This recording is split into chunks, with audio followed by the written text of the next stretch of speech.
Добро пожаловать в Windmeet.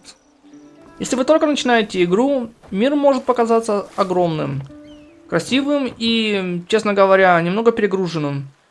Поэтому в этом видео я собрал самые важные советы для новичков. То, что игра объясняет недостаточно ясно, скрытые механики, которые экономят часы времени, и решения, которые сделают ваше начало намного комфортнее. Неважно, пришли ли вы ради сюжета, динамичных боев в стиле уся, или хотите исследовать каждый уголок мира. Этот гайд поможет избежать типичных ошибок и выжать максимум из первых часов игры. Совет первый. Отключать помощь в парировании или нет. Если вы планируете ходить в рейды, кооперативы или PvP, знайте, подсказка в парировании там всегда отключена. То есть вам придется учиться парировать честно. Читать движения врагов и нажимать кнопку парирования в идеальный момент.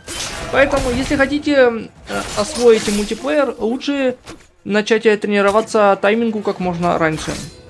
Но если вы играете ради сюжета, исследования и спокойного прохождения, включенная подсказка может заметно облегчить бои.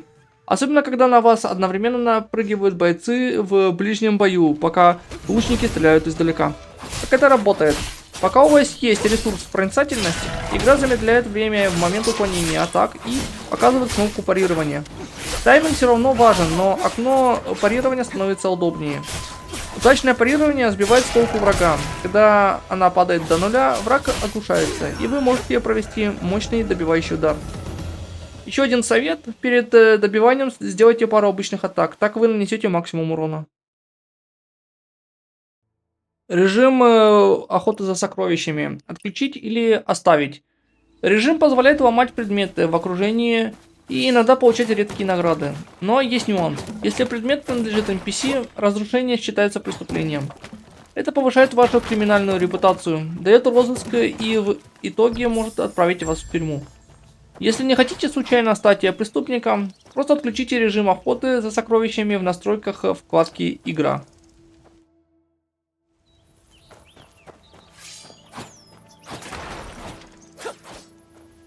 Открывайте карту как можно раньше.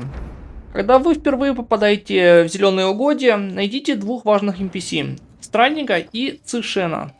Странник обучает готовке и открывает карту региона. Запомните главное. Значки с кострами – это NPC, открывающие карту.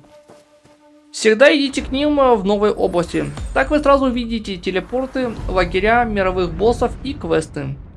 Если играете с другом, зайдите в его мир и телепортируйтесь к нему. Карта откроется моментально. Собирайте редкости и вообще все подряд.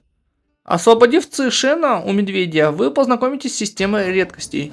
Это коллекционные животные, растения и предметы, которые дают пассивные бонусы к характеристикам. Поэтому правило номер 1. Подбирайте все, что видите. Разные редкости требуют разных действий. Белые птицы удобнее стрелять с замедлением, используя умение неподвижная вода. Фиолетовые растения выпускают облако. Его нужно поймать до падения. Токсичные цветы можно брать только после того, как выстрелите в ядовитое облако. Некоторые насекомые прячутся в глиняных кувшинах. Лягушки быстрые, нужен хороший тайминг.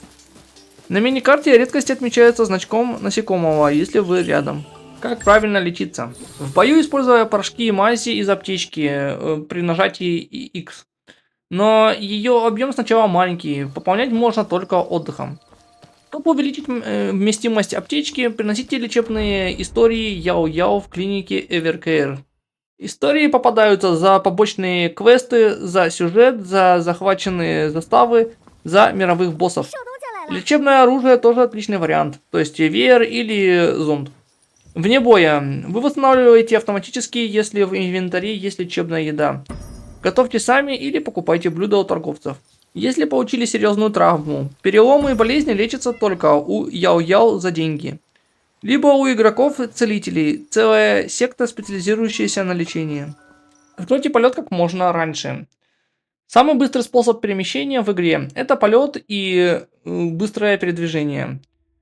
Он открывается, когда вы достигнете 4 уровня исследования региона. В Цинхэ кулон сверкающего света позволяет быстро передвигаться и по стенам, и по поверхности воды. В Кайфене медаль полета. Но помните, в некоторых зонах мистические навыки отключены.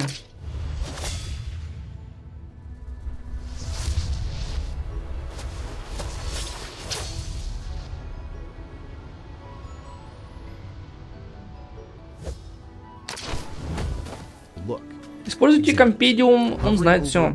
Если вы не помните, где взять ингредиент, ресурс, NPC или что дает валюта, игра сама подскажет.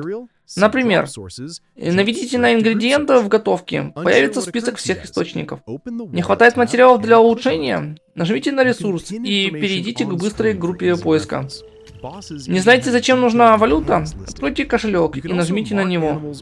Информацию можно закреплять отдельным окном. У боссов есть подробное описание механик.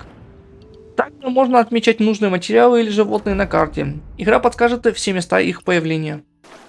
Что делать, если закончилась выносливость при плавании? Если вы продолжите грести без выносливости, начнете получать урон и можете умереть. Просто остановитесь, перестаньте двигаться, и персонаж восстановит выносливость прямо в воде.